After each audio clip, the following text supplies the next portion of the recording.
ఓం గం గణపతయే నమః. శ్రీరామ రామ రామేతి రమే రామే మనోరమే సహస్రనామ తత్తుల్యం రామనామ వరాననే. జై శ్రీరామ్, జై హనుమాన్. జ్ఞానసిద్ధిని వీక్షిస్తున్నటువంటి ప్రేక్షకులందరికీ కూడా హనుమంతుల వారి యొక్క అనుగ్రహము కలుగ్గాక. ముఖ్యంగా మకర రాశి, ఈ మకర రాశి వారికి మే 10వ తేదీ వరకు కూడా తృతీయ స్థానమైనటువంటి మీనరాశిలో కుజుడు మరియు శని రెండు పాపగ్రహాలు, శత్రుగ్రహాలు ఆ రాశిలో ఉండి ఈ యొక్క మకర రాశిలో ఉన్నటువంటి ఉత్తరాషాఢ నక్షత్రము, శ్రవణ నక్షత్రము, ధనిష్ఠా నక్షత్రము, ఈ 3 నక్షత్రాల వారికి కూడా చాలా విశేషమైనటువంటి మనోసంకల్ప కార్యసిద్ధిని కలుగజేస్తున్నారని చెప్పుకోవచ్చు. భూ విషయాలు కానీ, ఏదైనా భవన నిర్మాణ విషయాలకు సంబంధించి కానీ, ఏదైనా గృహము కొత్తది తీసుకోవాలనే సంకల్పము కానీ, లేకపోతే అన్నదమ్ములకి సంబంధించినటువంటి సౌఖ్యకరమైనటువంటి సంభాషణ, తల్లి నుంచి కానీ, తండ్రి నుంచి కానీ, పూర్వీకుల నుంచి కానీ ఏదైనా ఆస్తుల విషయంలో మీరు గనక కూర్చొని సమవుజ్జిగా చక్కటి సంకల్పయుక్తంగా మాట్లాడే సంభాషణ గనక సౌమ్యంగా ఉంచుకోగలిగితే మకర రాశి వారికి శుభం కలుగుతోంది. మంచి ధనాదాయము వాటి వలన కలుగుతోంది. తీసుకున్నటువంటి అప్పులు ఏదైనా ఉంటే వాటిని తీర్చే శక్తి ఉంటుంది. ముఖ్యంగా అయిన వాళ్ళతో ఏదైనా విరోధాలు ఉంటే సరైనటువంటి సందర్భంలో మీటింగ్ పెట్టుకొని ఏదో ఒక విందు వినోద కాలక్షేప కార్యక్రమాలలో, పెళ్ళిళ్ళలోనో గృహప్రవేశాలలోనో కలిసినప్పుడు కాస్త ముభావంగా అహంకారం లోపల ఉన్నప్పటికీ కూడా అవన్నీ అణుచుకొని వారు మాట్లాడడమో మీరు మాట్లాడడమో చేసుకొని చక్కటి బంధుమిత్ర సమాగమముతో ఆనందంగా ఉండేటటువంటి సమయంగా మే 10వ తారీఖు వరకు ఈ యొక్క మకర రాశి వారికి అద్భుతమైనటువంటి కాల సమయం.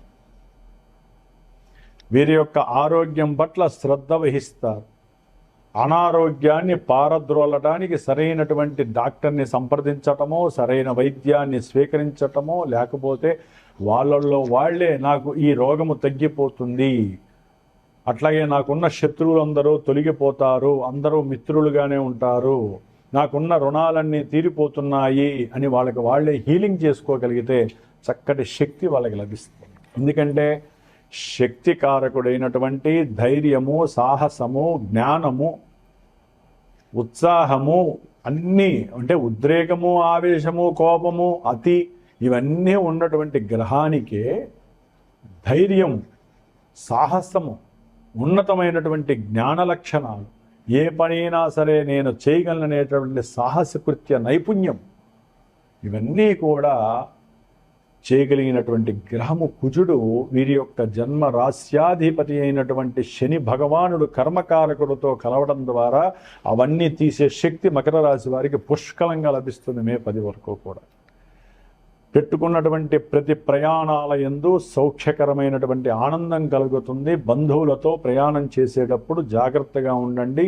ఆ ప్రయాణంలోనే మీకు వారికి మధ్య ధన సంబంధితమైన విషయాలు కానీ, ఏదో రకమైనటువంటి మాట ముచ్చట్లు కానీ, మీరు తీసుకున్న అప్పుల విషయంలో కానీ, మీకున్నటువంటి జ్ఞాన సముపార్జన విషయంలో ఎవరి యొక్క అహంకార దర్పాలు తగ్గిపోకుండా వారి మధ్య అనవసరమైనటువంటి గొడవలు కలిగేటటువంటి అవకాశాలు ఉంటే కొంచెం జాగ్రత్త పడితే చాలు, ఏం కాదు. ఎందుకంటే కుజుడు కాస్త ఆవేశగ్రహం 3లో ఉన్నాడంటే సంభాషణ కొంచెం ఫాస్ట్గా ఉంటుంది. ఎందుకంటే మే 24 నుంచి ఆయన బుధ నక్షత్రంలోకి వస్తాడు. కంపల్సరీ దూర ప్రయాణానికి బంధువులతో ప్రయాణాన్ని ఆచరించేటప్పుడు ఇలాంటి మార్పులు, ఇబ్బందులు కలిగే అవకాశం ఉంటుంది. కొంచెం జ్ఞానంతో, నైపుణ్యంతో మాట్లాడే శక్తిని పెంపొందించుకోండి. అనవసరమైనటువంటి గొడవలు, కొట్లాటలు యందు మీరు ప్రత్యక్షంగా పాల్గొనకండి. అవతల వాడికి సలహాలు ఇచ్చేటటువంటి సందర్భంలో కూడా 1కి 4 సార్లు ఆలోచించండి. అవతల వాడు మిమ్మల్ని నువ్వు సరిగ్గా చేసుకో, మాకెందుకు సలహాలు ఇస్తావనే మాట మీరు పడకుండా ఉండాలంటే మీరు ముందు జాగ్రత్తగా ఉండండి. అంటున్నట్టు ఉండండి. అన్నిట్లో నేను ముందున్నానని మాత్రం వెళ్ళకండి, ఇబ్బంది పడతారు. అట్లాగే మకర రాశి వారు ఏదైనా మీకు సంబంధించినటువంటి ఆస్తి స్థిరాస్తులు కానీ భూములు కానీ గృహ కట్టడాలకు సంబంధించినటువంటి విషయాలలో ఏదైనా సరే అమ్మకపు కొనుగోలు విషయాలలో చక్కటి లాభము మిమ్మల్ని వరిస్తోందనే చెప్పుకోవాలి. అన్నదమ్ముల మధ్య ఉన్నటువంటి కోర్టు సంబంధిత వ్యవహారాలు కూడా మీకు లాభకరంగా కలుగుతున్నాయనే చెప్పుకోవాలి. మకర రాశి వారికి సంతానపరమైనటువంటి అనుకూలతలు కూడా కలగటానికి వీరు జాగ్రత్తగా దైవాన్ని ఆరాధిస్తూ దైవాన్ని నమ్ముకుంటూ మాకు దైవమే శ్రీరామ రక్ష అనుకుంటే మీ కార్యసిద్ధి కలుగుతుంది, సంతానము కలగడానికి అవకాశాలు ఉన్నాయి. ఇంతకాలం లేట్ అయిందని బాధపడకండి, మే 10 వరకు ఆ యోగం కూడా కలుగుతుంది. విద్యార్థులకి విద్య యందు ఆసక్తి పెరుగుతుంది, కొత్త కొత్త విద్యల యందు, అట్లాగే వారు చదువుకున్న తర్వాత ఎటువంటి ఫీల్డ్ని ఎంచుకోవాలనేటటువంటి యందు కూడా వారికి సమాలోచన కలగడానికి అవకాశాలు మెండుగా ఉన్నాయి. అట్లాగే తండ్రి గారితో అనుబంధము అనుసంధానము బాగుంటుంది. ఇప్పటి వరకు మాట్లాడుకోలేనటువంటి వీరిరువురు కూడా చక్కగా మాట్లాడుకునే సందర్భము భగవంతుడు గ్రహాలు మీకు ఇస్తాయి. అట్లాగే కాస్త పెట్టినటువంటి పెట్టుబడుల విషయంలో మీకు ఎవరైనా గనక సహకారం చేసి ఉంటే సంతానము కానీ కుటుంబము కానీ భార్యాభర్తల్లో ఎవరైనా కానీ బంధువుల ద్వారా కానీ లేకపోతే మీరు ఉద్యోగం చేసేటటువంటి చోట ఎవరైనా మీ కింద పనిచేసేవాళ్ళు కానీ ధన సహకారం చేస్తే వారి సహకారానికి వీలుంటే 2 రూపాయలు కలిపి వారికి ఇచ్చేసేయండి, మళ్ళా మీకు పునః ఆ యొక్క సహకారం ఏదో సమయంలో మీకు లభిస్తుంది. ఇలాంటివి చెప్పుకుంటూ పోతే కుజశనుల యొక్క ప్రభావము మకర రాశి వారికి చాలా అనుకూలమైనటువంటి స్పష్టమైనటువంటి సాహసోపేతమైనటువంటి నిర్ణయాత్మకమైనటువంటి విషయాల యందు ఆసక్తి శ్రద్ధతో పాటుగా ప్రతి పనిలో కార్యదీక్షతో ముందుకు వెళ్ళి అనుకున్న కార్యాన్ని సిద్ధింపజేసి రావటంలో హనుమంతుల వారికి ఉన్నటువంటి ఆత్మస్థైర్యము బలము ధైర్యము సాహసము వీరికి ఆ యొక్క గ్రహాలు మే 10 వరకు కనిపిస్తున్నాయి. సరే, ఈ విషయం ఇట్లా పక్కన పెడితే గురువుగారు మాకు మీరు చెప్పినవన్నీ జరగట్లేదు గురువుగారు అంటారు కొంతమంది ఫోన్లు చేసి. మాది మకర రాశి అండి, మా నక్షత్రం ఇదండి, మాకు మీరు చెప్పినవి ఏం జరగట్లా, ప్రయాణాలలో ఆటంకాలు కలుగుతున్నాయి, లేకపోతే ప్రయాణాల్లో ప్రమాదాలు జరుగుతున్నాయి, విద్యలో ఆటంకాలు జరిగి సరైన మేము కోరుకున్న విద్యలో ముందుకు వెళ్ళలేకపోతున్నాం, విదేశాలకి సంబంధించినటువంటి విద్యా విషయాల యందు మేము రాసిన ప్రతి పరీక్ష కూడా కంప్లీట్ అవ్వట్లేదు, ఎక్కడో అక్కడ చిన్న మార్కులతో మాకు ఆ విద్యలో సరైనటువంటి నైపుణ్యం కనబరచలేకపోతున్నాం, ధైర్యం సన్నగిల్లుతోంది, అప్పు చేసినటువంటి వాళ్ళు మమ్మల్ని ఉరేసినట్టుగా మాట్లాడుతున్నారు, గొడవలకు దిగుతున్నారు, మేము ఏది మాట్లాడినా ఏదనుకున్నా అవి సక్సెస్ కావట్లేదు గురువు గారు. అట్లాగే చేసేటటువంటి ఉద్యోగాలలో అంతర్గత శత్రువులు ఎక్కువయ్యారు గురువు గారు. ధన విషయంలో మేము పడే బాధ అంతా ఇంత కాదు, ఆర్థికంగా మేము కూలబడిపోయి ఉన్నాం గురువుగారు అని మకర రాశి వాళ్ళు కొన్ని కోకొలల మంది నాకు ఫోన్లు చేస్తారు. ఎందుకంటే మకర రాశికి సంబంధించి దాంట్లో ఉన్న నక్షత్రాల వాళ్ళు కోట్ల మంది లక్షల మంది ఉన్నారండి. అందరికీ ఇదే ఫలితాలు శుభ ఫలితాలు రావు. వాళ్ళు తల్లి గర్భంలోంచి బయటకు వచ్చినప్పుడు వారికంటూ ఒక చక్రం ఏర్పడుతుంది, 12 గళ్లతో కూడినటువంటి రాశి చక్రం ఏర్పడుతుంది. ఆ రాశి చక్రాలలో ఏ గ్రహం ఎక్కడుండాలో పూర్వజన్మలో వారు చేసుకున్న పాపపుణ్య ఫలితాలను బట్టి అక్కడ ప్రదర్శిస్తూ ఉంటాయి. చంద్రుడు ఒక చోట, సూర్యుడు ఒక చోట, అట్లా అవన్నీ కూడా చంద్రుడి యొక్క నక్షత్ర అనుకూలతల వలన దశలు అంతర్దశలు అవి చక్కగా మారుతూ ఉంటాయి. వాళ్ళు పుట్టినప్పుడు ఉన్నటువంటి నక్షత్రాన్ని బట్టి ఈ దశ ఇన్ని సంవత్సరాలు అనిపిస్తూ దశల్లో అంతర్దశలు, ఈ అంతర్దశలే మెయిన్ విభాగాన్ని సూచిస్తుంది. ఎందుకంటే ఒక దశ 20 ఏళ్ళు ఉంటుంది, ఒక దశ 16 ఏళ్ళు ఉంటుంది, ఒక దశ 7 సంవత్సరాలు ఉంటుంది, ఒక దశ 6 సంవత్సరాలు ఉంటుంది. ఆ యొక్క గ్రహాన్ని బట్టి ఋషులు ఆ యొక్క దశల్ని ఏర్పాటు చేశారు. మళ్ళీ దాంట్లో అంతర్దశలు అసలైనటువంటి ప్రముఖ భూమికని పాత్రని ప్రయోగిస్తూ ఉంటాయి. అవి గోచారంలో ఏ స్థానాల్లో ఉన్నాయి, గోచారంలో అవి ఏ యొక్క రాశుల్లో ఏ గ్రహాలతో మిక్స్ అయి ఉన్నాయి, అవి జాతకంలో ఏ భావాలను ఇస్తున్నాయి. కొంతమందికి వివాహ యోగాలను ఇస్తే ఇక్కడ చూస్తే వివాహ యోగం లేనట్టుగా మేము చెబుతాం. కొంతమందికి ఉన్నతమైనటువంటి విద్యా అవకాశాలు ఉంటే ఇక్కడ విద్యా అవకాశాలు లేనట్టుగా ఉంటాయి. మేము చెప్పినప్పుడు మీరు ఫోన్ చేసి మాకు మంచి విద్య ఉంది కదండి, మేము విదేశాల్లో ఉన్నాం, మీరేమో విదేశాలకు వెళ్ళరు, ఉద్యోగాలు లేవు అని చెబుతారు కదా అంటారు. జన్మజాతకం అనేటటువంటిది మనకి ప్రతిబింబిస్తుందంతే.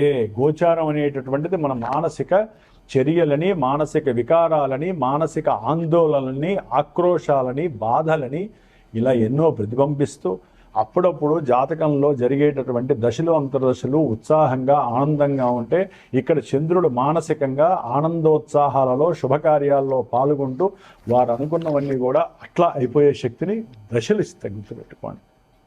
అందుకనే సరైన గురువుని ఎంచుకోవాలి, సరైనటువంటి జాతక పర్యవేక్షణ చేయించుకోండి. మా రాశిది, మాకు పెళ్ళి ఎప్పుడు అవుతుంది, మాకు ఉద్యోగం ఎప్పుడు వస్తుంది అని అడగండి. గురువు గారు మా date of birth, time of birth, place of birth ఇది, మాకు వివాహ యోగం ఎప్పుడుంది, సంతాన యోగం ఎప్పుడుంది, మా ఆర్థిక బాధలు ఎప్పుడు తీరుతాయి, ఎవరికి ఏ సమస్య ఉంటే ఆ సమస్యను గురువుతో చర్చించండి. మీ మనస్సుకు నచ్చిన గురువునే ప్రాధేయపడండి. గురువు అంటే ఎవరో కాదండి, నవగ్రహాలకి దేవుళ్ళకి కూడా ఒక అంశ లాంటి వాడు. విష్ణువుకి ఎంతమంది అంశాలు ఉన్నాయో జ్ఞానాన్ని ఎవరైతే గనక ఆర్జిస్తారో, చదువుతారో, అట్లాగే నమిలి మింగుతారో, తాగుతారో వాళ్ళందరికీ కూడా జ్ఞానంతో కూడినటువంటి గురువు యొక్క ప్రశంస లభిస్తుంది. ఆ గురువుని మీ మనసు ద్వారా ఎంచుకోండి, ఓపికగా ఆయనతో మాట్లాడండి. గురువు చెప్పేటటువంటి జాతక పర్యవేక్షణను చక్కగా వినండి. మీ లగ్నం ఏంటో, మీ దశలేంటో తెలుసుకోండి. గోచారంలో జరిగే ఫలితాలు ఏంటి, మీకు ఏం కావాలి, దానికి తగ్గ రెమెడీస్ ఏమైనా ఉన్నాయో కనుక్కోండి. అవి చేయించుకోవడానికి సరైనటువంటి పాండిత్యంగా గురువుని ద్వారా మీరు చేయించుకోండి. ఫలితాలు అలా శీఘ్రంగా అయిపోతాయి. అంతేగాని ఎంతసేపు అదే రొంపిలో, అదే గొడవలో మా రాశి మీ రాశి వాళ్ళు లక్షల మంది ఉంటారండి. మీకు ఇవన్నీ జరగచ్చు, జరగకపోవచ్చు, తర్వాత విషయం. కొన్ని సంతోషకరమైనటువంటి కొంతమంది ఉంటారు, మాకు అన్నీ మీరు చెప్పినట్టే జరుగుతాయండి, మేము చెప్పినట్టు జరగవు, జాతకంలో ఉన్నవి ఇక్కడ జరుగుతున్నాయి అంతే. కాబట్టి చక్కగా మిమ్మల్ని మీరేంటో అన్వయించుకోండి. హూ యామై, నేనేంటి అనేది జాతకం ద్వారా తెలుస్తుంది, గుర్తుపెట్టుకోండి. కాబట్టి ముఖ్యంగా ఓకే, ఇదంతా పక్కన పెడితే ఈ మే 10వ తారీఖు వరకు కూడా మకర రాశి వారికి ఎంతైనా శని తనకి అపోజిషన్ లీడర్ అయినటువంటి కుజుడితో కలిసి ఉండటం కొన్ని కార్యాల యందు కొన్ని ఆరోగ్య నష్టాలు కావచ్చు, ఆర్థిక నష్టాలు కావచ్చు కలుగజేయడానికి అవకాశం ఉంది. కాబట్టి మీరు చేయవలసిందల్లా మే 12వ తారీఖు హనుమత్ జయంతి వరకు కూడా హనుమంతుల వారి యొక్క రక్షా స్తోత్ర మంత్రాన్ని చదువుకుంటూ ఉండండి. అది చాలీసానా, దండకమా, స్తోత్రమా, పంచముఖ వీర హనుమాన్ కవచమా, ఎన్నుంటే అన్నీ అష్టోత్తరంలో చదవండి. లేదా ఓం మర్కటాయ స్వాహ, ఓం మర్కటాయ స్వాహ, లేదా ఓం హనుమతే నమః, హనుమతే నమః చాలండి, ఇంకేం కావాలి. లేదా శ్రీరామ శ్రీరామ శ్రీరామ శ్రీరామ అనుకుంటూ మనసులో ఉండండి. హనుమంతుల వారు మీతో పాటే ఉంటాడు, ఎక్కడికి వెళ్ళినా ఆయన మీ పనులకి దారి అలా ఇప్పిస్తూ ఉంటాడు వాళ్ళ చేత. అందుకనే కొంతమంది విదేశాల్లో ఉన్న వాళ్ళకి, బిజినెస్ మెన్స్కి, ఉద్యోగస్తులకి తీవ్రమైనటువంటి ఒత్తిళ్ల వలన వాళ్ళకి సమయం కుదరక సమయాభావాలను చేయలేనటువంటి వాళ్ళ కోసమై నేను దాదాపు ఈ 70 రోజుల ప్రాసెస్లో మే 10వ తారీఖు వరకు కూడా విశేషముగా వారి జాతకంలో ఏదైనా ఇబ్బందులు కనిపిస్తే కుజశనులకి జపాన్ని ఆచరిస్తూ, ఏం లేదండి, ప్రమాదాలు, గొడవలు, శత్రుత్వ బాధలు, ఈతి బాధలు, రుణ బాధలు, ఆర్థిక సమస్యలు ఇవన్నీ పొజిషన్లు ఇచ్చేవే. వాళ్ళిద్దరు ఇచ్చేవి ఏంటంటే అవే సమస్యలు. మనకు సమస్య వచ్చిందంటే వాళ్ళిద్దరు లింక్ అయి ఉంటేనే వస్తాయి, గుర్తుపెట్టుకోండి. కాబట్టి వాళ్ళిద్దరికీ జపాన్ని ఆచరిస్తూ హనుమంతుల వారికి ఈ ఇద్దరిని అణగదొక్కబడేటటువంటి లక్షణం ఉంది. ఆయన తోకతో చుట్టు పెడతాడు వాళ్ళని, ఇంకా వాళ్ళు ఏమి ఇవ్వలేరు, వాళ్ళ వైబ్రేషన్స్ మన దాకా రావు. మీరు చేయాలి. నేను చేసేటటువంటి శ్రీమాత జ్యోతిషాలయ పీఠంలో ఈ మే 10వ తారీఖు వరకు కూడా ఈ జపాలు, అట్లాగే మే 10వ తారీఖు వరకున ప్రత్యేకించి మంజు సూక్త జపపారాయణ, హనుమాన్ చాలీస, 10వ తారీఖున హనుమంతుల వారి యొక్క సుందరాకాండ సర్గల పారాయణ, 12వ తారీఖు మే 12 హనుమత్ జయంతి సందర్భంగా విశేషముగా మృత్యుంజయ పాశుపత రుద్రహోమము, అట్లాగే హనుమంతుల వారి యొక్క సహస్రనామ హోమము, సీతారాముల వారి యొక్క హోమము, నవగ్రహ నక్షత్ర హోమాన్ని ఆచరించి ఈ యొక్క తీర్థాన్ని రక్షాకంకణ బంధంగా, అట్లాగే ఈ చివరిలో చేసేటటువంటి ఈ యొక్క తీర్థాన్ని ప్లస్ ఆ యొక్క రక్షని అంటే ఆ యొక్క హోమరక్షని కూడా మీ యొక్క ఇంటికి పంపించేటటువంటి ప్రయత్నాన్ని చేస్తున్నాను. కాబట్టి ఎవరైనా ఇబ్బంది పడకుండా మానసిక ఉల్లాసంతో ఈ హనుమంతుల వారి యొక్క రక్షా కార్యక్రమంలో కార్యసిద్ధి అవ్వడానికి ప్రయోగంగా పాల్గొనే అవకాశం తీసుకుంటే తప్పకుండా ఫోన్ చేయండి. ఆ యొక్క రక్షణ ప్రసాదించే అవకాశం భగవంతుని అడిగి మంత్రపూర్వకంగా నేను మీకు ఏర్పాటు చేస్తాను. జై శ్రీరామ్, జై హనుమాన్.